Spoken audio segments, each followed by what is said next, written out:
No problem. Besides Hi, that, I Geraldine. got the, here, Geraldine. Good morning. You're on mute. Good morning. How are you? I'm good. Thank you very much. How are you? Good, thank you. I was speaking to Mark. We're gonna go through the consent agenda, and then we'll have your item as first item, so we can relieve staff, you, and I don't know if Don Herwar is going to be there or whatever. But I thought we'll do it first. And now, is the request just for the 4 rural fairs, or there's a request for Gloucester Fair as well? Yeah, we have looked at all, we are prepared, Eli, to give grant funding to all 5 fairs. So we have, sorry, go. thought asked the question, said that Gloucester don't have staffing or overhead or whatever, but I guess that's not the case. That's not the impression we got from speaking with them, Eli, but if you want to make that distinction, we can. No, They are moving the fair, so they have about $40,000 in costs this year to make that happen within the fairground. So they do have costs. So we were prepared to provide all 5. I hadn't heard otherwise on that. If we want to go to 4, you guys just good word.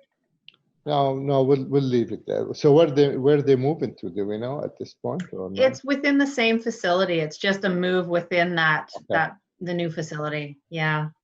Councillor Moffat, before others showed up in the meeting, I think you need a haircut. So the barber shop is open, though, just so you know. Oh, I don't know. Yeah, I know.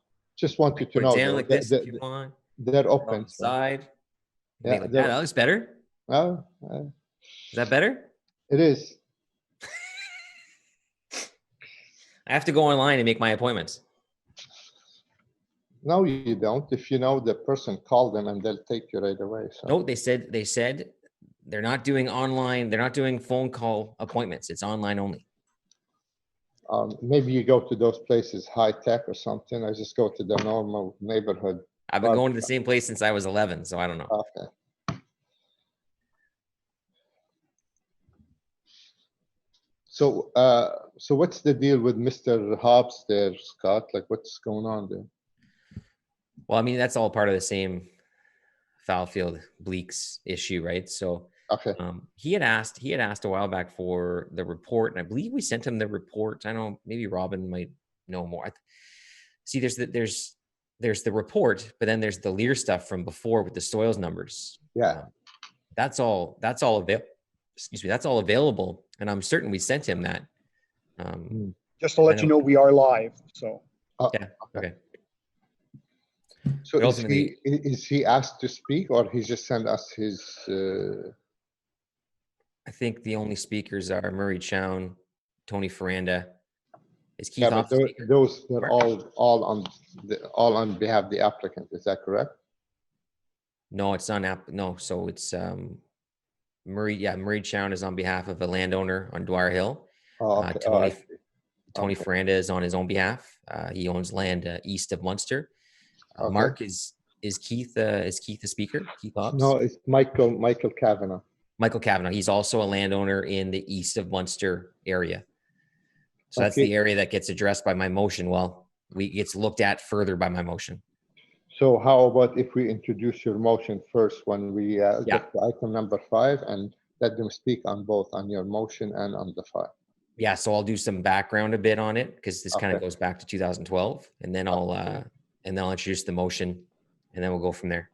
Okay, sounds good. Thank you. Good morning, Councilor DeRose. Good morning, Eli. You hear me? Yeah. Perfect.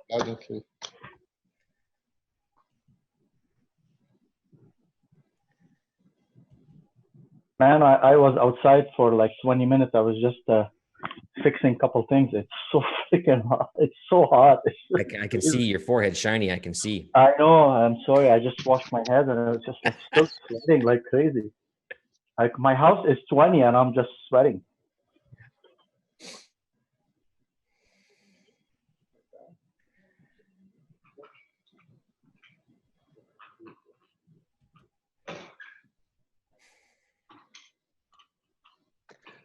Good morning, councillors. Good morning, Robin. I wanted to let you know that I spoke with Tony. For Tony, just a few minutes. We're live on YouTube. Okay. I've had quite a number of people respond and stuff, so I think I'll be ready for any questions that we've got. Okay, perfect. Thanks. Okay. Good morning, Robin. Good morning, Councillor. How are you? Good, good. Thank you. Are you at City Hall today? No, I'm at Ben Franklin. Oh, terrific. They have done quite a bit of change here with, I guess they're opening some of the building code folks up there, so. Yeah, there's quite a lineup of folks downstairs. They're controlling everybody that comes in to visit client services. That's actually seems to be working pretty well downstairs. It's not too crowded and looks good. To have the Zoom meeting out of my house, I think will create some challenge with the internet. So that's why I come to Ben Franklin plus Caitlin here too. So if we need anything, we get. Yeah, it's like that. I get the kids on TikTok and YouTube, and you can't do anything. Good morning, Andrea. Good morning, Chair. How are you? Good. How are you? I'm good. How was your visit to God's country? Did you enjoy it? It was amazing. We really enjoyed it. The park was empty until Thursday and then filled up a little bit, but the beach was gorgeous and we enjoyed it. Did you do some canoeing and some? We have inflatable kayaks. So we went out and kayaked all the way over to the dam and then around the other island and then in through the lower channel into Fitzroy. Oh, wow. Yeah, it was gorgeous. So you went to the Moors Island, right? The island in the middle, yeah. Yeah. So Don, you'll be interested. They're building a house with the new technology in the island with the hydraulic foundation. Oh, okay. It's just like they got this from Florida. So if it's going to flood, whatever, or flood season, you can increase your foundation. So your whole house will go up and then just bring it down when, So I thought, they invited us to go see the way it's done, and it's beautifully done. You won't even notice other than regular foundation until you lift it up beyond the level, the certain level, and then you know it's. Wow, that's really interesting. Yeah. I think we'll see more of them in the future, I would imagine. Yeah, you would think so. Yeah. So, what time is it? My watch is ahead. It's only almost done. It's 9:59. No, because I'm still looking for the vice. 2 more minutes.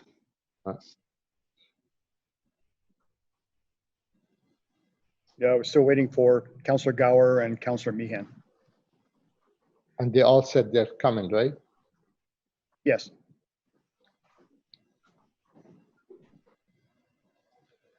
The vice chair is just coming in now, so. Means we all live in the rural area and we're able to get here on time. Jeez, I think people working from home, you'll be able to get places on time. It's a long walk to my kitchen, Scott. I've been at Ben Franklin since 8 a.m. so I'm eager. So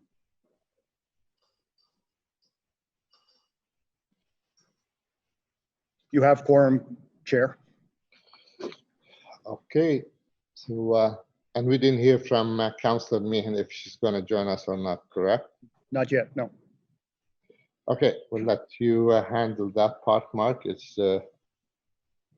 is 10 o'clock, and we like to move on. So good morning, everyone, and I would like to welcome to July 8th Agricultural Rural Affairs Committee meeting, Wednesday, July 8, 2020. This is a public meeting to consider a proposed comprehensive official plan and zoning bylaw amendments listed as item 1 to 4 and 6 on today's agenda. For the item just mentioned, only those who make oral submission today or written submissions before the amendment are adopted may appeal the matter to the local planning appeal tribunal. In addition, the applicant may appeal the matter to the local planning appeal tribunal if council does not adopt an amendment within 90 days of recipient of the application for zoning and 120 days for an official plan amendment. To submit written comment on these amendments prior to their consideration by the City Council on July 15, please email or call the committee or council coordinator. Note to committee member, councillor, a reminder, if you have any motion on any of the items listed today, please send a copy to us ahead of the public delegation so that committee member and staff have an opportunity to review and necessarily clarify your motion during the discussion of the matter. Thank you, folks. And with that declaration of interest, I see none. Confirmation of minute 14, meeting of June 4th, 2020 of the Agricultural Rural Affairs Committee, and minute 3, Planning Committee and Agricultural Rural Affairs Committee joint meeting, May 11, May 12, and May 19, 2020. On a minute, Carrie? Carried. Okay, thank you. So we'll go through the consent agenda first, and we'll start with item number 1, planning on plan of subdivision plan condominium 3119 Carp Road public meeting, and we have no speaker on the item, and we have Mr. Winter on behalf of the applicant if necessary, and also Angela Junkman Robinson Land Development also on the call. So on the item. Okay, thank you.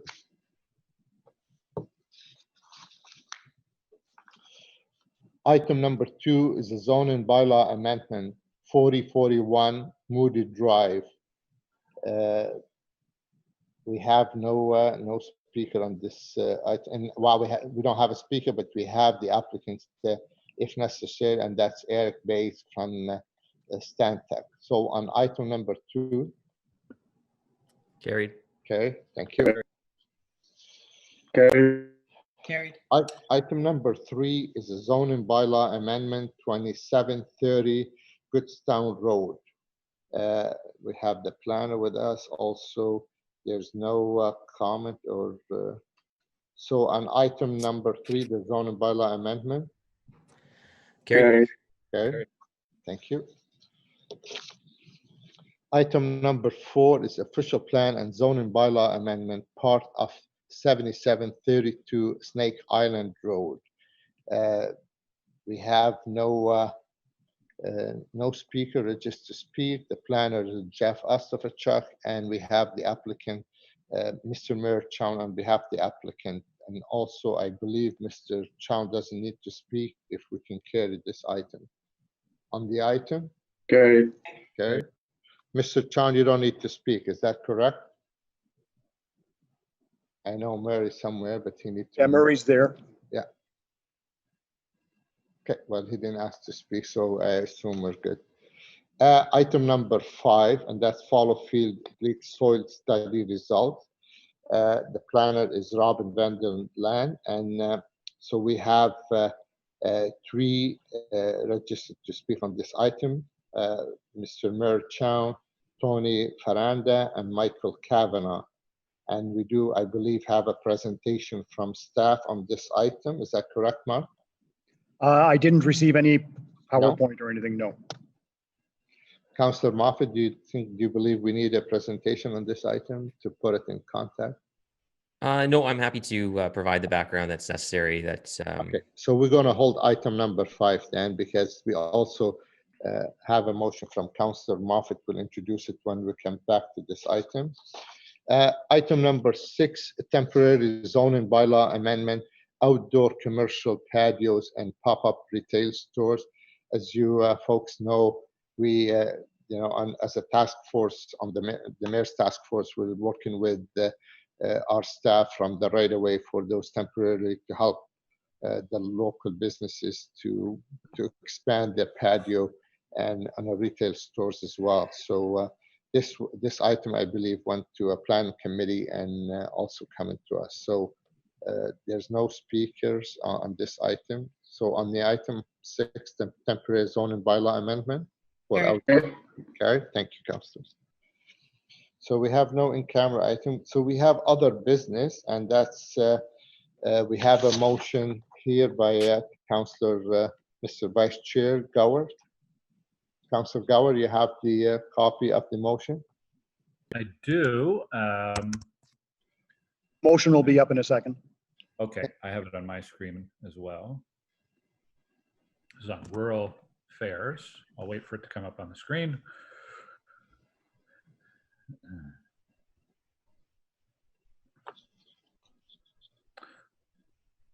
All right, this is to allow verbal update from staff regarding rural affairs. And the motion is that pursuant to subsection 89.3 and 83.4A of the procedure bylaw, the Agriculture and Rural Affairs Committee waived the rules of procedure to receive the verbal update from staff of the Rural Affairs Office regarding rural affairs at today's meeting and dispense with the requirement for staff to provide a separate written report on this verbal update. Thank you, Mr. Vice Chair. So on the item, we agree to have this presentation. Carried. Okay. So with the committee indulgement, I would like to go to this item first because we have staff waiting to do. I believe Jardine Wildman will do the presentation for us, and then we'll go to the health item. Jardine, are you ready? Yes. Thank you, members of ARAC, and Chair, through you. Just want to quickly thank Councillor Moffat really for raising the issue around the fairs. We know that they will be facing hardships this year on account of COVID-19. For those that don't know, we actually have 5 rural fairs in the city. 2 are in Councillor DeRuse's ward. So these fairs, they're really run entirely by not-for-profit agricultural societies who rely on the revenues for ongoing programming, things like rent, taxes, as well as maintenance and operating costs, facility upgrades. You know, the monies made at the fairs are reinvested into the community. For example, in youth in agriculture through 4-H programming. And we know that some of these programs will be put on hold this year as a result of COVID and those lost revenues. And that really will have an impact on rural communities across our city. So the fairs, which are really major community events, they really form part of the DNA of rural Ottawa, as our rural councillors will let you know. They provide education and entertainment. They highlight rural life and agriculture. And residents really look forward to them many months in advance of the fairs, actually. There's even a friendly competition amongst the fairs, I would say, in terms of who has the best rural fair in this city. And I'd like to say I'm torn on that. You know, they're really one of the few places where visitors and families can enjoy an authentic experience, whether it's riding the midway or visiting exhibits, games, you know, tasting local fare. And they attract visitors from across the city and beyond. And they help raise awareness about our rural communities and their traditions. So not surprisingly, they also generate some impressive economic benefits. So one, for example, if I looked at Richmond last year, they welcomed 45,000 visitors through their gates who spent over $4 million in under 4 days. And these are just direct costs. They really don't speak to the jobs and the other associated spending that goes along with people visiting our rural communities. So really, at the end of the day, given the importance of the fairs and their ongoing contributions of our ag societies, the Rural Affairs Office will be allocating some of its annual grant funding to help on a one-time basis. And that again is to support things like maintenance, operating costs, things that would go into programming those other lost revenues. So we know that the amount is small compared to the contribution made by the ag societies, but each dollar counts in a time of need. So the Rural Affairs Office, with the support of the rural councillors, will allocate $15,000 per fair as a one-time grant fund. And this money comes out of the Rural Office's grant budget, which these societies are eligible to receive.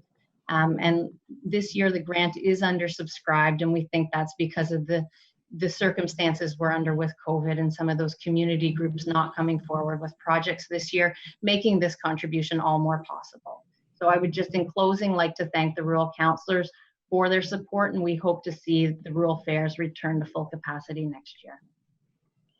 Well, thank you very much, Geraldine. I believe that's great news for all the fairs in the rural area. We all know their contribution. I guess we don't have to, whether to 4-H or GK, or also their support. Most of the fair, they have the charity of their own to help out. And I know in our community, we do also the drive-by bingo, which was canceled this year, also to contribute to the local charities in our area. That's great news. And colleague, any question? Any Councilor DeRose? No, thank you, Mr. Chair. I just want to comment, and I want to thank Geraldine, her work with Councilor Moffat and yourself. This is a really important initiative that we could do the minimum to help our fairs. And on behalf of Navan and Capital and Metcalfe Fair, we thank all of you, and we thank the committee for their continual support. And I'm sure Richmond and Carp, everybody will be also happy with that. So thank you very much, all of you, for that work. Thank you. And I see Councillor Harder has her hand up. Councillor Harder, good morning. Hello. Hi, everybody. Geraldine, thank you very much for the conversation and the recommendation. And I'm really happy that I'm sure everybody's going to support this. With some of the work that I'm doing, it's clear that the 4-H clubs across Ontario have never been more important, but I think there's really seeing a resurgence of support from our youth. And, with what's happening in Ontario right now, we know the migrant workers and our dependents for all large farming in Ontario. The more we can do to support people, and in particular youth, staying engaged, getting engaged, and thinking big picture on agriculture. I know I have a person that I know quite well from the Kingston area who is a 4-H alumni herself, but she is leader of one of the 4-H groups, and she says the webinar attendance in Ontario, that they've really gone high tech and in far-reaching ways. So I think that this is absolutely, I'm glad that we have the money to do it, and we don't have to go and ask for it because these are hard times. But when we have the money in the reserves, and a lot of other things are happening this year that will, like the local fairs. But I think, when you think about our fairs here, whether it was before amalgamation or since amalgamation, they're such an important part of Ottawa's culture and Ottawa's history. So I'm glad that we can support them in this way. So good for all of you that are on this committee. Thank you. Thank you, Councillor Harder. And any other? I didn't see any hand. So can we? Councillor Meehan, go ahead. You need to unmute. Okay. How many fairs are eligible for the funding? 5. 5 of them. Thank you very much. That's it. Thanks. Okay. And on this item, can we receive it? That's all what we need, Mr. Cornelius, to receive this presentation, correct? Yes. And staff will follow up with the fairs and the announcement. Okay. Thank you very much, folks. And thank you, Geraldine, for your good work on this. Thank you. Thank you. And now we'll go to the health item, and I believe item number 5 is a health item, and we have, as I mentioned before, we have 3 speakers, but we have a motion from Councillor Moffat. I would like him to read the motion first, so when the speaker can do the presentation, they can comment on Councillor Moffat's motion as well. Councillor Moffat, can you read the whole motion, please?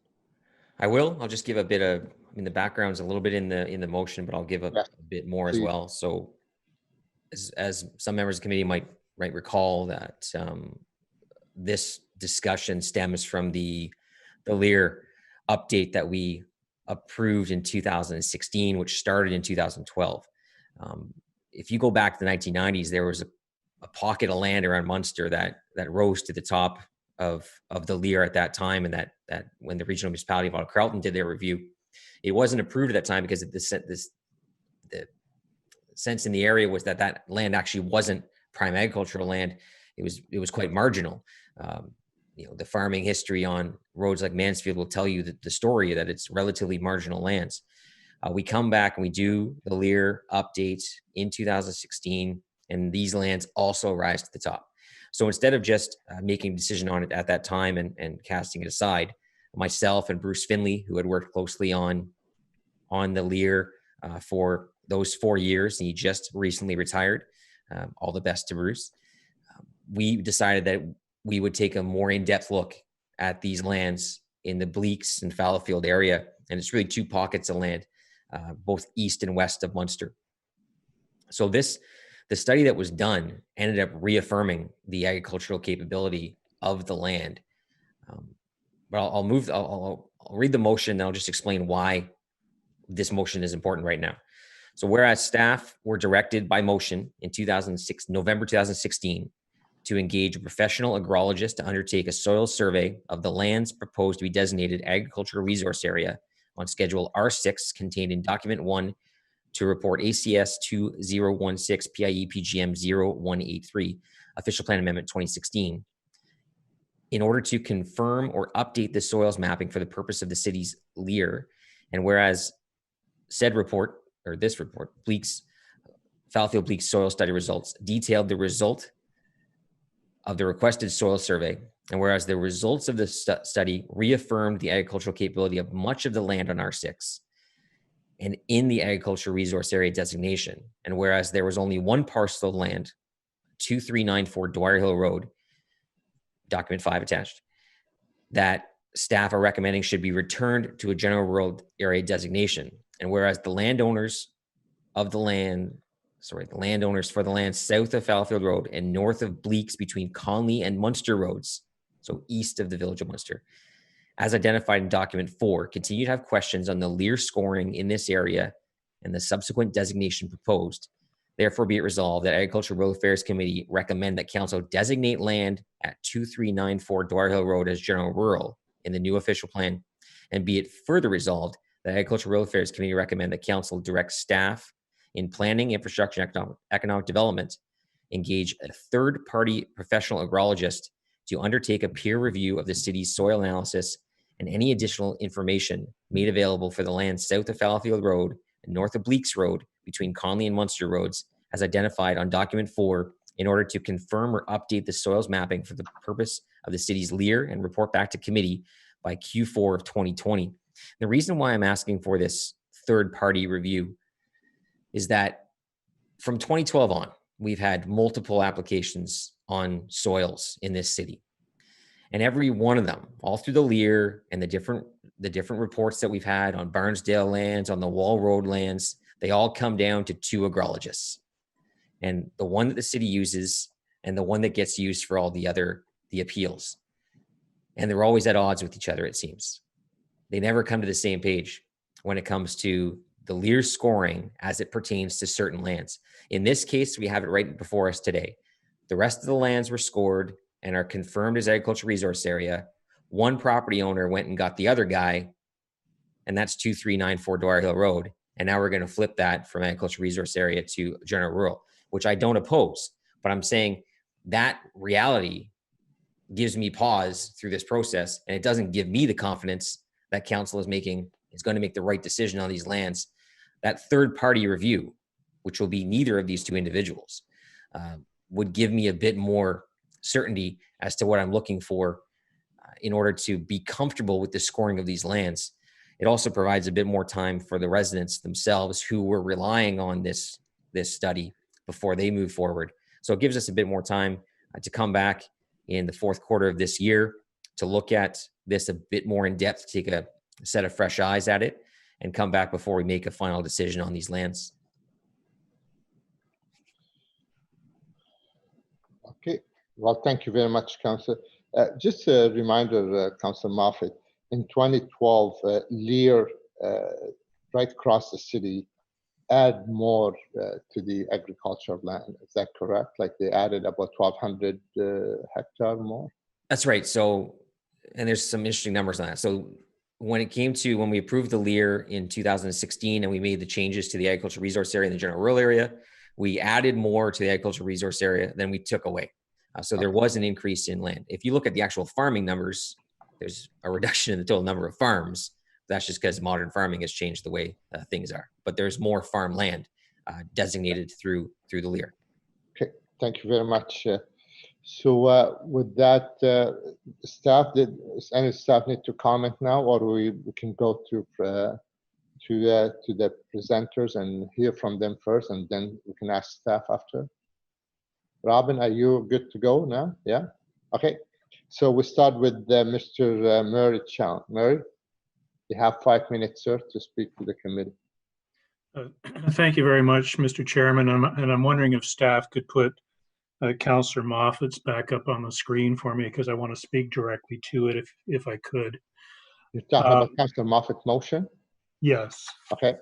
So thank you very much. So I am appearing today on behalf of the owner of 2394 Dwyer Hill Road. And if I can read just quickly from the staff report, it says, quote, "There was only one parcel of land, 2394 Dwyer Hill Road, see document 5, that was not reaffirmed by the study.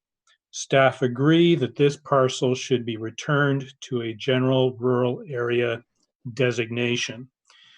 And so this property was redesignated from general rural area to agricultural resource area when council adopted official plan amendment 180 back in 2017. So for the last 3 years, our client has been waiting for a resolution of this situation. And I thank Councillor Moffat for his motion. My concern with the motion is that it defers a decision on this for yet another year or two or more, depending upon how long it takes for, firstly, council to adopt a new official plan, and secondly, for the Minister of Municipal Affairs to actually approve the new official plan. So it could be upwards to 5 or 6 years before I'll use this language, it's a little strong, but before the designation of this property is corrected. And I would ask the committee to consider amending Councillor Moffat's motion in the second last paragraph, where it currently reads, "There be resolved that ARAC recommend that council designate the land at 2394 Dwyer Hill Road as general rural in the new official plan. Replace that with a direction to staff to bring forward an official plan amendment to redesignate the land at 2394 Dwyer Hill Road as general rural." I don't see the benefit to the city or to my client of delaying this decision to correct what was I characterize as a mistake in 2017, and would be very much appreciated if the committee could direct council or the staff simply to move forward with an official plan amendment to deal with this situation. That would be no different than the report that you dealt with earlier this morning on Snake Island Road, where staff were directed to bring forward an official plan amendment to deal with the situation in Councillor DeRue's ward. And I thank Councillor DeRue's for that. So without further to any questions, Chair El Shantiri, those are my comments. Thank you. Thank you very much, Mr. Chown, for your presentation. I see Councillor Moffat has a question for you. Anybody else, you can use the participant, raise your hand there. Go to Councillor Moffat. Thank you very much, Chair, and thank you, Murray, for your appearance here today. It's always good to see. We spoke about this briefly, and I did speak to staff about the notion of an official plan amendment. Would obviously one of the differences about an official plan amendment versus wrapping it into the official plan review is the ability to appeal, but also the potential timelines. Now, would you and your client, or the landowner at 2394 Dwyer Hill Road, be comfortable with when this report comes back in Q4 of 2020, because we could potentially have more things that we want to address in an official plan amendment, to initiate the official plan amendment at that time to address both the 2394 Dwyer Hill Road amendment redesignation, and then any potential redesignations of land in the subject area to the further review. So it's a few more months, but we would initiate it at that time, and we would use all the lands. And if it happens to be that the third party review confirms everything on the east side of Munster, then at that time we'll just initiate the OPA for 2394. So, Councillor, I appreciate that. And yes, we did talk briefly earlier this week. So if there's an opportunity in Q4 for this committee to, at that time, direct staff to bring forward an OPA rather than waiting until the new OPA, obviously for the sake of a few months, I think that would make sense. I don't want to make work for staff to have them processing an OPA for my client's property, and then 3 or 4 months later start processing another OPA for the lands east of Munster. So I can appreciate that it makes sense for us to wait for a few months for that to happen. But I certainly don't want this to get wrapped up in the new official plan. I worry about the Ministry of Municipal Affairs getting involved. I worry about the OMAFRA getting involved. Whereas if we simply do a city-initiated OPA, we can avoid all of that. And I don't anticipate a risk of appeal if we have a city-initiated official plan amendment later this year. So I'm content to wait, Councillor Moffat, and have this discussion again in Q4. Thanks, Murray. Anyone else have question? I don't see any hands on the screen. Thank you very much, Mr. Just question, Robin, when in the motion, when we ask for a third-party professional, how long that will take? Like, I mean, are we going to be able to find some independent out of the two people known to the city of Ottawa? Yeah, through you, Mr. Chair. I hope you can hear me fine. There are very few individuals that specialize in soil analysis like this. The pool is really shallow. It's true, we've actually have 3 people involved in this ag plan, was Hodgin and Hoffman, 2 of the very notable people. And then, of course, the Colville report was done for the property on Dwyer Hill Road. There are very few. I've been able to contact a couple of folks who do also specialize or are recognized experts in this. And so we could go forward.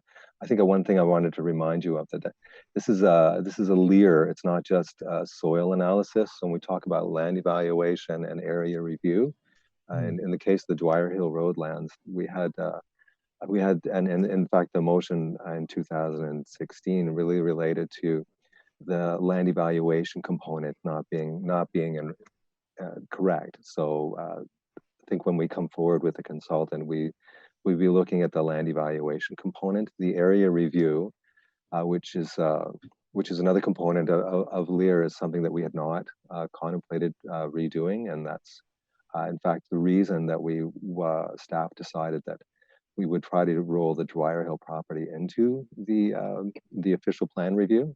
The ag plan determined that there was a difference. There was rather an error in the Colville report that the soil evaluation was not evaluated property. He uses Canada Land Inventory instead of the Land Information Ontario database.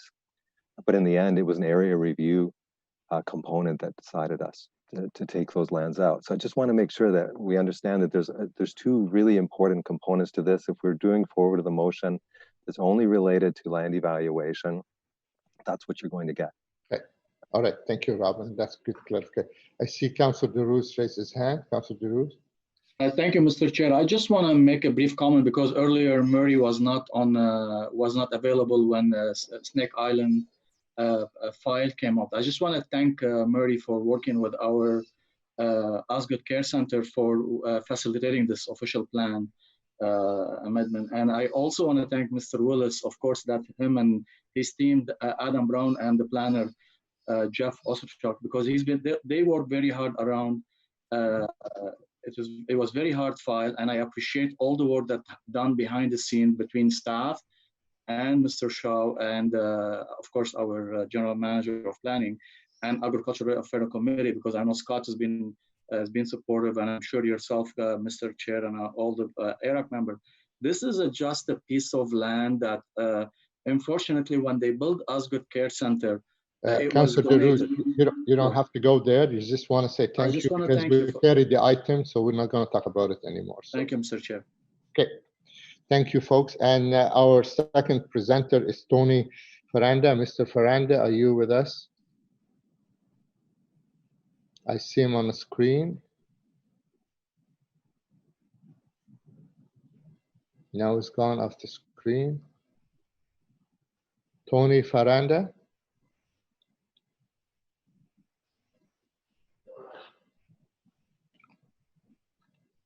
So we'll go to the third. He's there, Mr. Chair. He just has to unmute. Can you unmute him, Mark, from you or Kelly?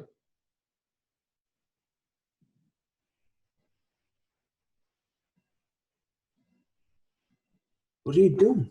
I mute. Hi there. He is. Okay, here you are. Go ahead, Mr. Ferranda. Good morning. Okay, can you guys hear me? We can hear you loud and clear. So you have 5 minutes to address the committee. Hi. Okay. Well, good morning, everybody. My name is Tony Ferranda, and I own property in the affected area. I firmly object to this proposed rezoning. In November of 2016, my neighbors and I received notice that the city was proposing to rezone our lands from general rural to agricultural resource area. We were firmly opposed. Have you guys still got me there? Okay, sorry. Yes. I'm new to this. I'm a dinosaur with this thing. We were opposed at the time because we knew our lands. Many people have been on it for generations. They're marginal farmland, not prime farmland, and we objected. We were told that agrologists would study our land to confirm if it were the soils were agriculture or not, and that was in December of 2016. I'd like to raise some very serious errors with this proposal. Number one, Mr. Hoffman, agrologist who took soil samples in November of 2017. Well, since his studies took place, the city has mapped a huge area of floodplain in the proposed resource area. That occurred in the spring of 2018 after he did his sampling. And I remember speaking to him about the floodplain, and he said it wasn't mapped as a floodplain. Lands that flood frequently are not prime agricultural land. And that has not been taken into account by his studies, nor were severances that took place in the area that would reduce the LEAR scores for the affected properties. Mark, could you bring up that floodplain map? Yeah, it's coming up now. Oh, it's coming up. Okay, so there's the floodplain map. It's kind of hard. I don't know if you guys can see it. I don't see it very well, but if you keep, maybe zoom down. Just reducing the size, yeah. Yeah, there you go. That's at Fallow Field all the way to Bleaks Road. It's a very large area, that blue hatched area, okay? So my second point is map number 3, if you can bring that up, of the study area shows that the predominant soil class, can you zoom down to map 3? There it is right there, yeah. And you see the block over, the block of the smaller, the bigger block, I'm sorry. Map number 3 shows a predominant soil class as class number 4. That's the yellow colored lands. Class number 4 is not the lands they're trying to protect. It's classes 1, 2, and 3. And with so much class 4 land in the study area, why was not a single parcel removed? Overall, I'm not disagreeing. There's a few discrepancies with the Ag Plan report, but overall, I'm not disagreeing. I believe that it shows that the area is predominantly not prime farmland. And a lot of the land should be removed from that proposed rezoning. Third point, and I think it's a very important point, if you can bring up map 1B. That's map 1. Actually, okay, we stop on map 1 for a moment. You can see that yellow piece of land is proposed for rezoning. Well, that parcel was never even included in the boundaries of the map. If you can bring the next map up now, please. I call it map 1B. You can see right there, it was not included in the agricultural resource area map. So why is it included now? If you read the staff conclusions, the area is general. Basically recommends to designate all but the wooded area to agricultural resource area. That is fully wooded. It was not even included in the proposed area. So how could it possibly be included now? Number 4, my points, the city's LEAR system requires an agricultural resource area to be 250 hectares to be included as a resource area, and I find that very reasonable. It goes on to say that in the same manner, pockets of poor soil in the agricultural resource area should be 250 hectares to be excluded. That is, I'm sorry, completely unreasonable. I find that illogical. That being said, if you look at map number 3 later on, and you see how much yellow land, how much land that is not class 1, 2, and 3 is in that resource area, there is more than 250 hectares that could be excluded. Yeah, just scroll down one more, please. And I don't believe it was evaluated. Yeah, all that yellow land, all that land is class 4. It's not what they're trying to protect. They're trying to protect 1, 2, and 3. So yeah, that I would like to see that evaluated. And I thanks Scott for your third party. I think that's a good step.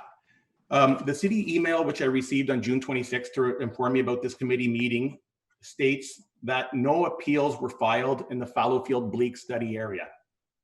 How could I or my neighbors file an appeal if we had absolutely no idea or completely unaware of what was going on? Since the motion in I believe it was December 13 of 2016 that was saying we'll study the lands, I didn't hear anything from Bruce Finley. Occasionally I would talk to Scott Moffat and nothing was really going on. It was in limbo. So we had absolutely no idea what was going on. We were not advised there was an appeal period. And how could we appeal something that we just received 2 weeks ago? How's that possible? How can we appeal? What are we going to appeal? Nothing has been brought up. So that doesn't make any sense whatsoever. Time, Chair. Okay. Thank you, Mr. Ferrand. So let me see if any question for you from our colleagues. So there's no question for Mr. Ferranda. So, but go ahead. Anybody have question? Councilor Meehan? Yeah, thank you, Chair. I'm just wondering, Mr. Ferranda, does Councillor Moffat's motion to have a third-party reviewer, would you be happy with that in terms of the land that you're questioning right now? Yeah, I think that's a very good step, but I also kind of want to be included in the process, right? Like before, they had someone come in and I heard nothing for was that 2.5 years? Like I reached out to Mr. Finley on I don't know, sometime in middle of January 2020, and it was like the cards were held close to his chest. We got a report, we're going to review it. Like that's not fair. I want to be included in this. Mm-hmm. If land was like, if you look at Richmond and you look at Winchester, and there's huge areas where they're farming with 250 horsepower, tractors. If it was that kind of land, I would not be disputing it. Like I would welcome anyone who wants to come down and tour those areas to look at that and see if it's farmland. There's pockets, little pieces here and there that might be good, but overall the area is not, and that's why I'm fighting it. And I want to be included. I want to talk to whoever's reviewing it and at least be included in this, not just sidelined and say, here's what we're going to do. Yeah, I guess. Sorry if I sound a little bit hyped up, but it's sorry. That's all I can say. The forested area that is in question, if that's, are you looking to clear that at some point? No, I'm not looking to clear it. It's not even my property. But it's a very good friend who's a neighbor of mine. Like it wasn't even included in their 2016 map, and how could it possibly be included now? It's forested. It's against the city's recommendations, and it shouldn't be there in the first place. There's things like that that really stick in my throat. Okay, how do you suggest in the city keep you apprised of what's going on in terms of this land? We know that you're a stakeholder. Mm-hmm. I guess I'm asking staff, how come this gentleman was not told that this was coming up? Someone on staff answer that? Yeah, Robin, go ahead. Hi, through you, Mr. Chair, and to you, Councillor. The LEAR review had an extensive consultation as part of OPA 180. I can't be certain that every landowner received an individual letter. We've done that previously for other things like the aggregate review, but there was a significant amount of consultation that went along with that. Obviously, Mr. Ferranda hadn't received anything, and we apologize for that. I think that there was certainly a pretty significant public consultation process that went along with that. We'll tell you that we've been in contact with Mr. Ferranda a few times over the last couple of weeks, and we certainly would like to keep him and his neighbors involved through consultation if there is any additional work to be done. Yeah, like I would like thanks, Robin. You're a great guy, and we talked extensively, and I really do appreciate that. So thank you for that. Is it possible to to put a notice in various councillors' newsletters? Would that help? Would that have helped you, Mr. Ferranda? Well, no, okay, so I did get a letter, or sorry, an email on, I don't know, 2 weeks ago. I think it was June 26th. So I did receive an email, but I went to speak to all my neighbors, and very few people got anything at all. So it's not just me, and like, I'm not just talking about this letter. This letter did not go, an email or a letter did not go to most of the people I talked to on Mansfield, because I went up and down the road and know all the people. I'm close to all of them. Yeah. No, most people didn't get anything. So that was an issue.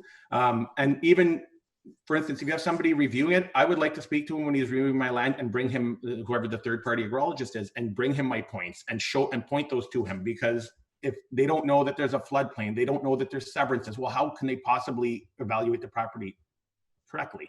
And that's what I'd like to do.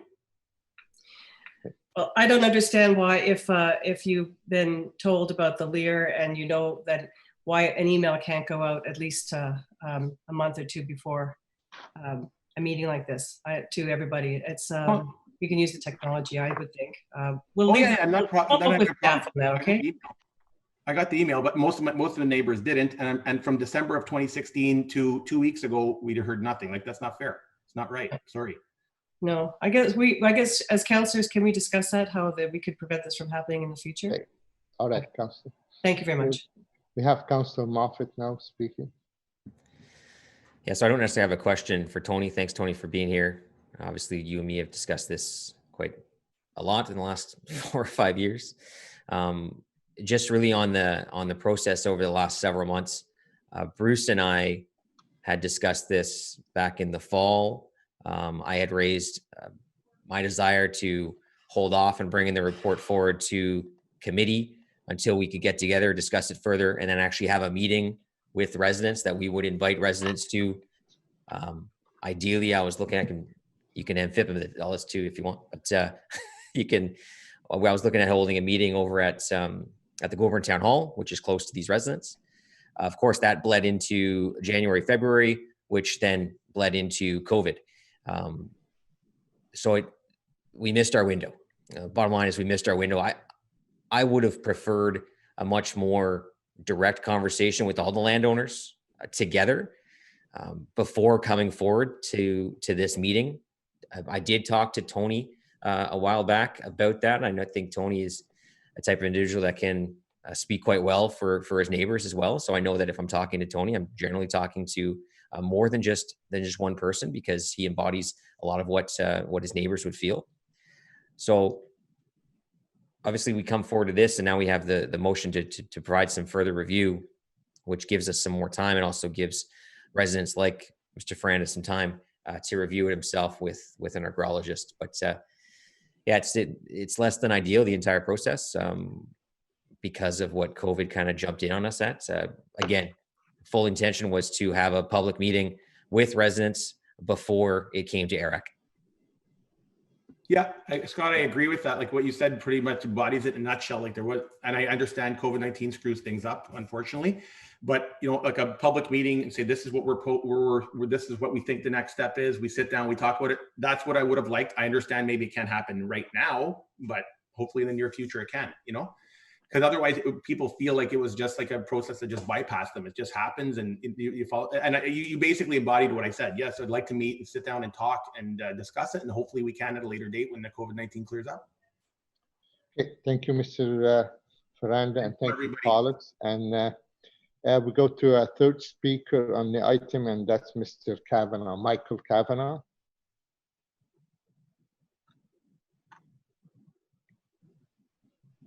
Mr. Kavanagh, I see you're in the meeting. Can you unmute your microphone?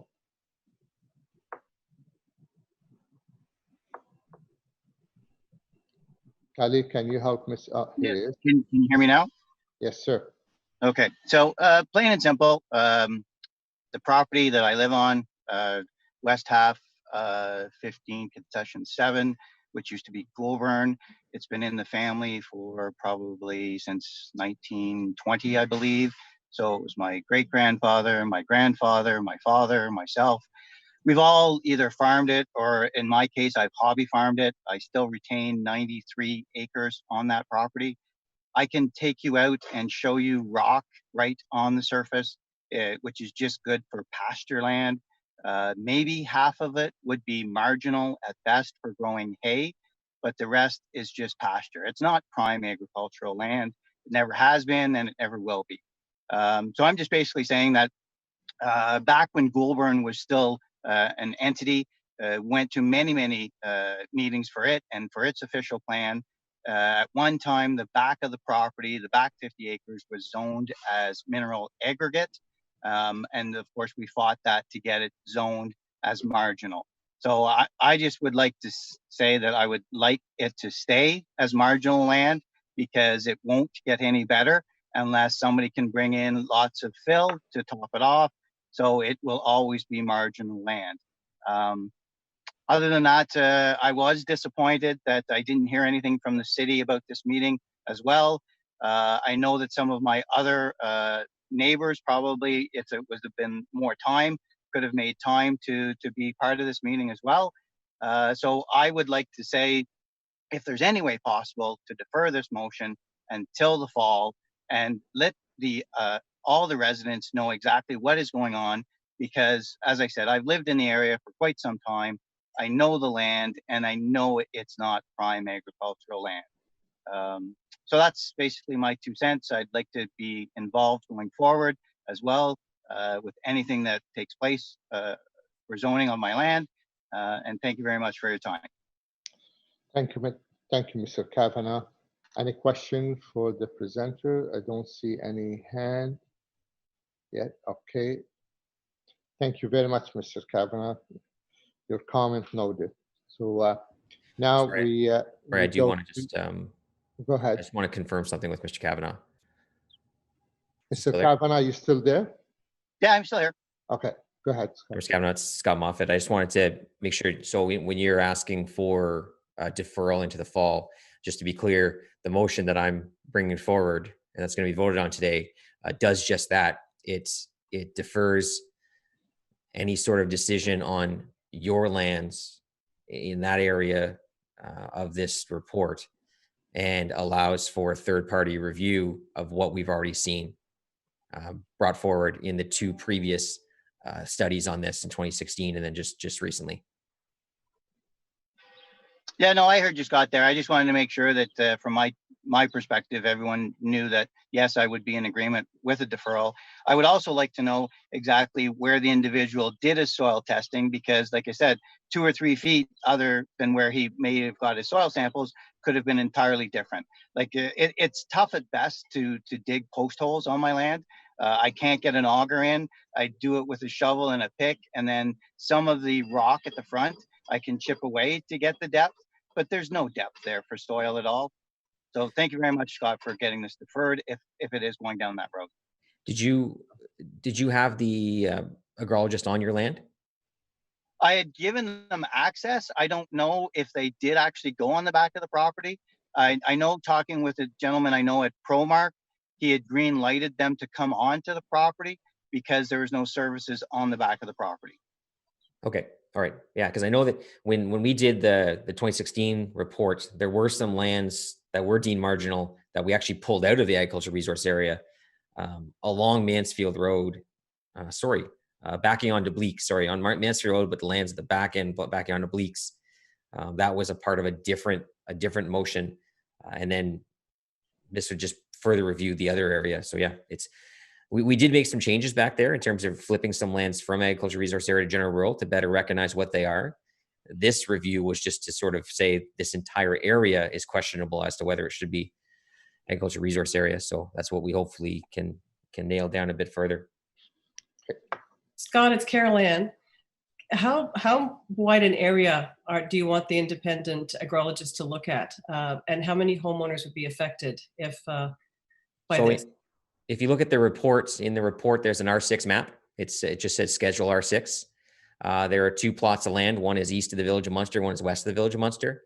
It's the entire shaded area east of the Village of Munster on that R6 schedule. It's bounded by Munster Road, Conley Road, Bleaks Road and Fallowfield Road. It's a fairly significant piece of land, size of area. In terms of the actual property owners in that area, I'd hazard a guess there'd be 40 to 50. Okay. Rob So might they, have a better idea. that answers my question. I think most of them would welcome this third party. So I will support your motion. Thank you. Thanks. Okay, thank you, Mr. Kavanagh, one more time. And now we open question to our staff about Councillor Moffat's motion and about the item itself. So any question to our staff? Okay, I see none. Do you want to wrap up just on that, just to explain a bit more? Well, maybe you can wrap up now since we have no question to staff. Go ahead, Councillor Moffat. I mean, obviously I've said everything to the motion. I want to just make sure I'm distinguishing this properly from the discussion that we've had in recent months on protecting prime agricultural land, because this could be seen as looking against that. Now, these lands are at risk of nothing. These are lands that are nowhere near any urban boundary area. Reality is that if Munster were to ever expand, Munster is not expanding in this direction because it is capped in by mineral aggregate lands to the east of Munster. So Munster's not coming into these lands. This is not a situation of reviewing an agricultural resource area designation in order to permit development. We don't actually allow development. It might allow a couple properties to get a couple severances, but that's it. So this is really just about making sure that that our designations are accurate and that our designations are properly supported by ground truthing to say what lands really are. We can't properly protect prime agricultural lands if we aren't properly identifying prime agricultural lands, or if we're misidentifying marginal lands as prime agricultural lands. So that's been the entire intent of looking at this further, these particular pieces of land further in 2016 and into today. So that's what the intent of this is. I just want to make sure that I don't want to see anyone inadvertently assuming that we're conflating this with the bigger picture item, which is the protection of prime agricultural lands. Thank you. Thank you very much, Councillor Moffat, and I hope my colleague will support your motion, because that motion gives us another fresh look with the third party, and it seems the resident and the presenter, they're in support of that step you're taking. So first we'll vote on the motion. On the motion, okay. Carried. Okay. Any dissent? No. All right. On the item itself, carry as amended. Carried. Okay. Carried. Thank you. Carried. Thank you very much, folks. And so before we go, there's no notice of motion for consideration. Inquiries, any inquiries from our colleague? None. Other business we dealt with. Our next meeting is Thursday, September 3rd. So I need a motion to adjourn. So moved by Councillor Moffat. Yep. Thank you, folks. Thank you. Have a great summer, everyone. And thank you to our staff who help us today through the meeting. I'll see you tomorrow, Planning Committee. Yes, absolutely.